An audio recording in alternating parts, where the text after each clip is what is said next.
हमारे साथ हैं धन सिंह जी, महाराष्ट्र के सासवड़ जिले से। उनकी कहानी एक खाली पर्स केवल उनकी नहीं है, यह हजारों किसानों की आवाज है जो प्रकृति, कर्ज और निराशा से लड़ रहे हैं। धन सिंह जी, क्या कभी आपको समाज ने जज किया, जैसे पड़ोसी, रिश्तेदार, जब फसलें खराब हुई या कर्ज बढ़ गया? हाँ, लोग मुझसे कटने लगे। कुछ ने कहा, किसान की बेटी को मेडिकल कॉलेज क्यों भेज रहे हो, वो वहां फिट नहीं होगी। कुछ ने मजाक उड़ाया, कर्ज में डूबे हो और फिर भी सपनों की बातें करते हो। जो आम लोग सोच भी नहीं सकते। एक सवाल, क्या इस रास्ते में किसी समुदाय या किसी अनजाने सहारे से मदद मिली? बिल्कुल। सबसे बड़ी मदद थी एक सरकारी स्कूल के टीचर अशोक पाटिल, जिन्होंने कावेरी की काबिलियत को पहचाना और शाम को उसे फ्री कोचिंग दी। दूसरी थी एक लोकल एनजीओ जो हमारे गांव में लोगों को पढ़ाई के लिए जागरूक था। उसमें एक कहते हैं ना, भगवान ने जमीन दी, जिन्होंने हमें सरकारी स्कॉलरशिप के लिए में था। आज की बेटी को देखा तो बोला जाऊं, अगर मैं लोग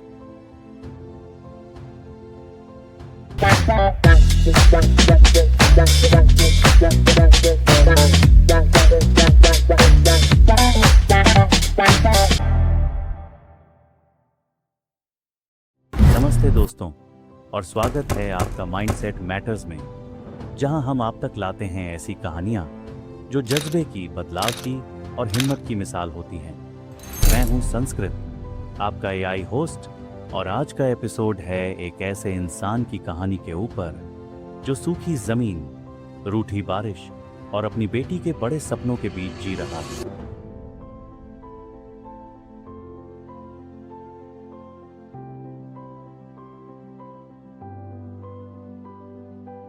हमारे साथ हैं धन सिंह जी, महाराष्ट्र के सासवड़ जिले से।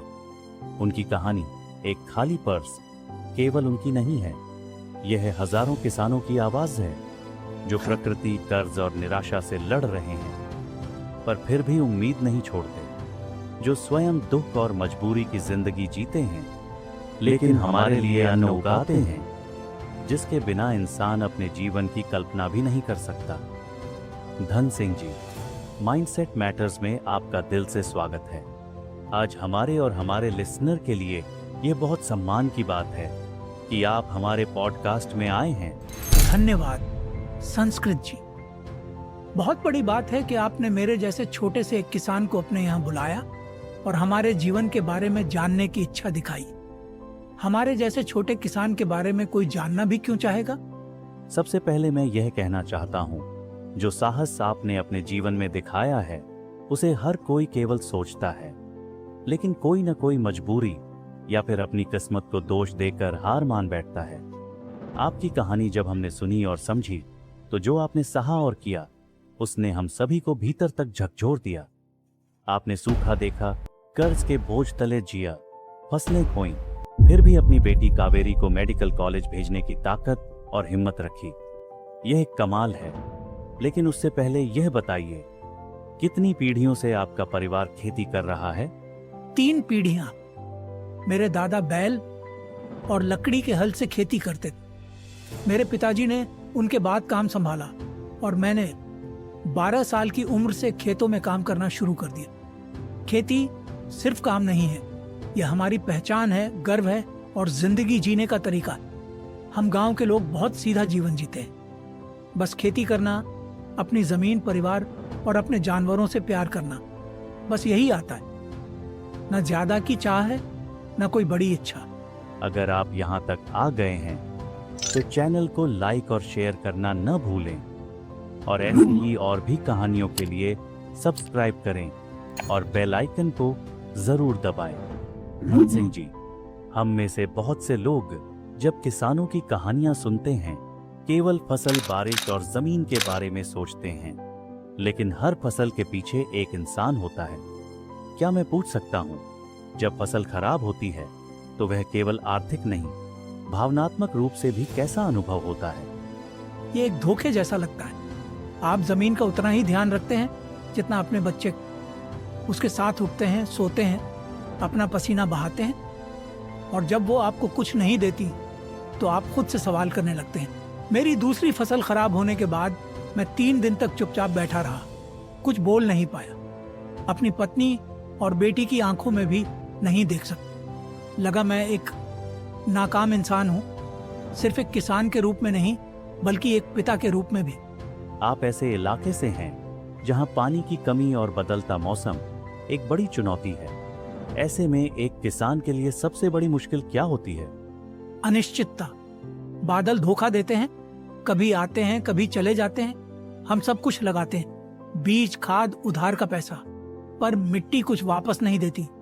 फिर भी हम उम्मीद नहीं छोड़ते। यही चीज हमें हर साल तोड़ती भी है और जोड़ती भी। आपने उधार की बात की। बहुत लोग नहीं समझते कि गांव के किसानों पर सूदखोरी का क्या असर पड़ता है। आपने क्या अनुभव किया? 2 बार की फसल बर्बाद हुई तो मुझे लोकल साहूकारों से उधार लेना पड़ा। उनका ब्याज 33% या उससे भी ज्यादा। जब जमीन से कोई कमाई नहीं होती तो मूल तो छोड़िए, ब्याज भी चुकाना नामुमकिन हो जाता है। वो अपमान, वो शर्मिंदगी भूख से भी बुरी होती है। मेरे जैसे लाखों किसान हर साल ऐसी ही परेशानियां झेलते हैं। एक वक्त तो ऐसा आया कि लगा पुश्तों की जमीन अब बेचनी पड़ेगी। वही सबसे बड़ा दुख, अंधकार भरा अनुभव था। पर कहते हैं ना, जिसे भगवान ने जमीन दी है उसकी रक्षा भी वही करता है। यह बोझ कितना भारी होता है, इसकी कल्पना करना भी कठिन है। क्या आप कभी अकेले में रोए? किसी के सामने नहीं, बस अकेले में? हाँ, एक बार रात को मैं कुएं के पास गया, पानी को देखा और सोचा अगर मैं चला जाऊं तो शायद ये बोझ भी चला जाए। लेकिन फिर मुझे अपनी बेटी का सपना याद आया। उसने अपनी स्कूल की कॉपी के पीछे एक स्टेथोस्कोप बनाया था।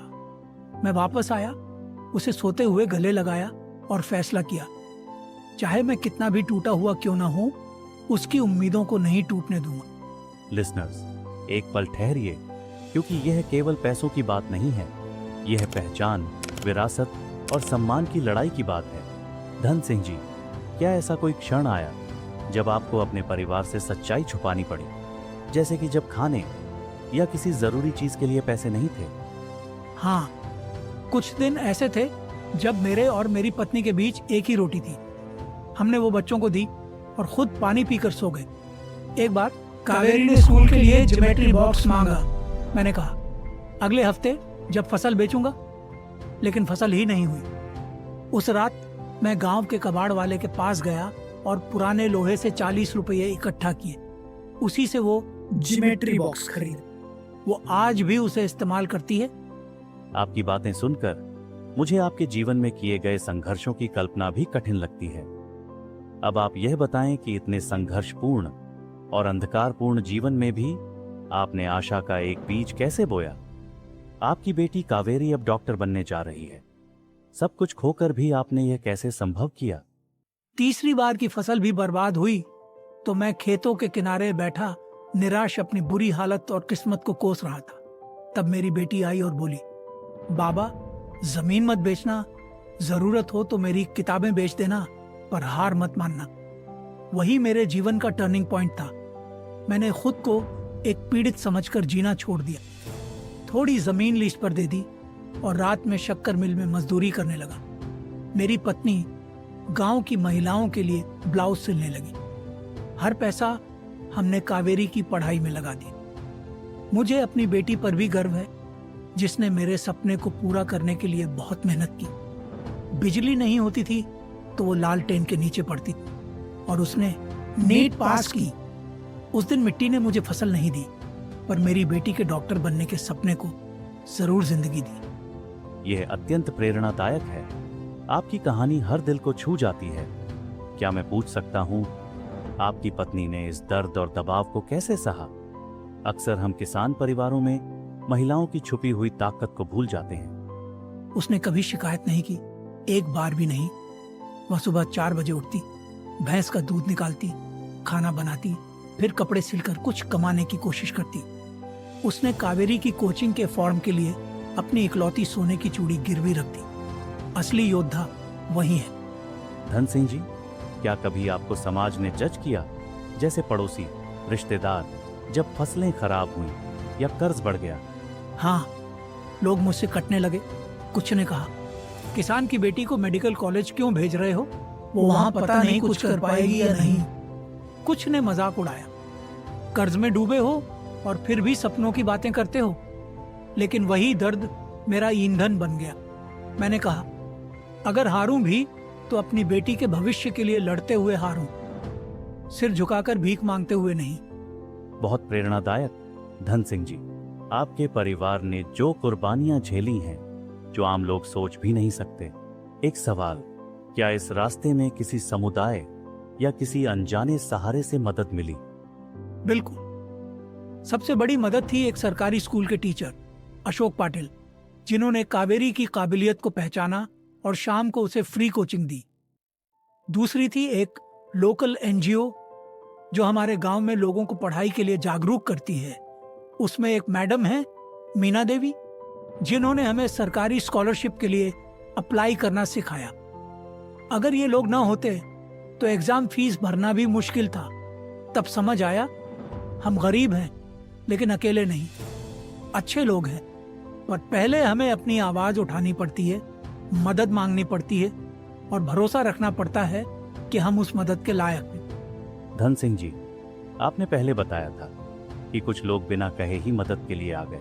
क्या आप बता सकते हैं कि कैसे आपकी उन एनजीओ वाली मैडम मीना जी से पहली बार कब और कैसे मुलाकात हुई, जिन्होंने बाद में आपकी बेटी की पढ़ाई में मदद की? हाँ, ये हमारे गांव में आयोजित एक सरकारी मेडिकल कैंप के दौरान हुआ था। मैं अपनी पत्नी के साथ गया था, जिन्हें अक्सर सीने में दर्द रहता था। इंतजार करते समय मैंने एक महिला को महिलाओं के समूह को स्वास्थ्य लाभ समझाते सुना। वह बहुत दयालु, साफ गो और सम्मानजनक थी। बाद में पता चला कि वह एक एनजीओ से थी जो ग्रामीण शिक्षा और महिलाओं के स्वास्थ्य के लिए काम करती है। जांच के बाद मैं हिचकिचाते हुए उनके पास गया। मैंने उन्हें कावेरी के बारे में बताया कि वह डॉक्टर बनना चाहती है, लेकिन हम ट्यूशन का खर्च नहीं उठा सकते। उन्होंने ध्यान से सुना और फिर एक बात कही जो मैं कभी नहीं भूलूंगा। अगर आपकी बेटी में सपने देखने का साहस है तो मैं उसे पूरा करने का रास्ता ढूंढ लूंगी। एक हफ्ते बाद उनके एनजीओ ने कावेरी को एक फ्री नीट कोचिंग प्रोग्राम में दाखिला दिला दिया। उन्होंने उसकी किताबों, पास के शहर की यात्रा और यहाँ तक की परीक्षा फीस तक की व्यवस्था की। अद्भुत। क्या आप हमें कावेरी के स्कूल टीचर्स के बारे में कुछ बता सकते हैं, जिन्होंने उसके टैलेंट को पहचाना और उसका समर्थन किया? हाँ, उसके science teacher mister Ashok Patil एक शांत लेकिन दिल से मदद करने वाले इंसान। उन्होंने देखा कि कावेरी वे सवाल पूछती थी जो और कोई नहीं पूछता था। एक दिन उन्होंने मुझे स्कूल बुलाया, शिकायत करने के लिए नहीं बल्कि प्रोत्साहित करने के लिए। उन्होंने कहा, सर, आपकी बेटी में चमक है, पैसों की कमी उसे बुझने ना दे। उन्होंने अपने बेटे की पुरानी नीट की किताबें कावेरी को दे दी। परीक्षा के दिनों में वह स्कूल की लाइब्रेरी रविवार को सिर्फ उसके लिए खोलते थे। इनके अलावा क्या कोई और ऐसे लोग थे जिनके बारे में आपने कभी कल्पना भी नहीं की थी कि वे बिना मांगे आपके लिए कुछ करेंगे? गांव के सरपंच ने हमारी सिंचाई शुल्क का कुछ हिस्सा माफ कर दिया जब हम नहीं चुका पाए। एक पड़ोसी ने मुझे शहर तक मुफ्त में लिफ्ट दी जब मेरे पास बस का किराया नहीं था। ये शहर के हिसाब से बड़ी बातें नहीं हैं, लेकिन हमारे लिए ये जिंदगी जीने के साधन थे। हर बार ऐसे बहुत से लोग गांव में मिले जिनसे मुझे मदद बिना मांगे मिली। कभी कभी ऐसा लगता था कि भगवान कहीं है और कह रहा है, मैं तुम्हें देख रहा हूं। बहुत सुंदर। आपके अनुभवों ने आपकी सोच को कैसे बदला, केवल एक पिता के रूप में नहीं बल्कि एक किसान के रूप में? पहले लगता था किसान होना श्राप है, अब लगता है यह तो गर्व की बात। अगर मैं देश को खिला सकता हूं और एक डॉक्टर भी तैयार कर सकता हूं तो इससे बड़ा क्या हो सकता है। अब मैं अपने गांव के किसानों को सिखाता हूं सरकारी योजना के लिए कैसे अप्लाई करें, फसल चक्र, क्रॉप रोटेशन क्या होता है, बारिश पर कम निर्भर कैसे रहें। पैसों में अमीर नहीं हूं पर सीखने में हूं। आपकी ईमानदारी दिल को छू जाती है। अंत में एक आखिरी भावनात्मक सवाल, अगर आपकी बेटी डॉक्टर बन जाए और इस पूरे दौर को याद करे तो आप क्या चाहते हैं कि वह क्या याद रखे? मैं नहीं चाहता कि मेरी बेटी भूख या दर्द को याद रखे। मैं चाहता हूं कि वह याद रखे कि उसके माँ बाप ने कभी हार नहीं मानी। मैं चाहता हूं कि वह किसी भी गांव के किसान को देखे और कहे, मेरे पिता ऐसे ही थे और उन्होंने मुझे पूरी दुनिया दी। धन सिंह जी, यह केवल आपकी कहानी नहीं है, यह भारत के किसानों के संघर्ष और ताकत का दर्पण है। अंत में क्या संदेश देना चाहेंगे हमारे लिसनर्स को, खासकर उन नौजवान किसानों या माता पिताओं को जो सपनों और संघर्षों के बीच फंसे हैं?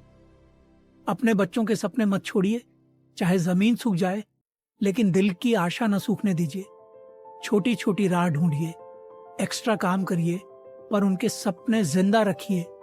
एक पढ़ा लिखा बच्चा पूरे परिवार का भविष्य बदल सकता है और पूरे गांव का चेहरा भी। लिसनर्स, इस पर ध्यान दें, ये कोई रातों रात चमत्कार नहीं थे, ये वो इंसानी हाथ थे जो अंधेरे में भी आगे बढ़े। धन सिंह जी, इन अनुभवों ने आपको खुद को देखने के नजरिए में क्या बदलाव दिया? क्या इससे एक इंसान, पिता और किसान के रूप में आपकी पहचान बदली? हाँ, पहले लगता था कि किसान होना मतलब प्रकृति की दया पर निर्भर रहना है। अब समझ आया है कि किसान होना मतलब प्रकृति की सहनशक्ति बनना है। मैंने सीखा कि मदद मांगना कमजोरी नहीं होती, बल्कि भरोसे की बात होती है, और मदद देना चाहे खुद के पास कम ही क्यों ना हो, यही हमारी गांवों में इंसानियत को जिंदा रखता है। लिसनर्स, जमीन भले ही सूखी हो जिस पर धन सिंह खड़े हैं, लेकिन उनकी आत्मा प्रेम, त्याग और जज्बे से भीगी हुई है। वे केवल किसान नहीं, एक ऐसे पिता हैं जिन्होंने बंजर जमीन में उम्मीद बोई।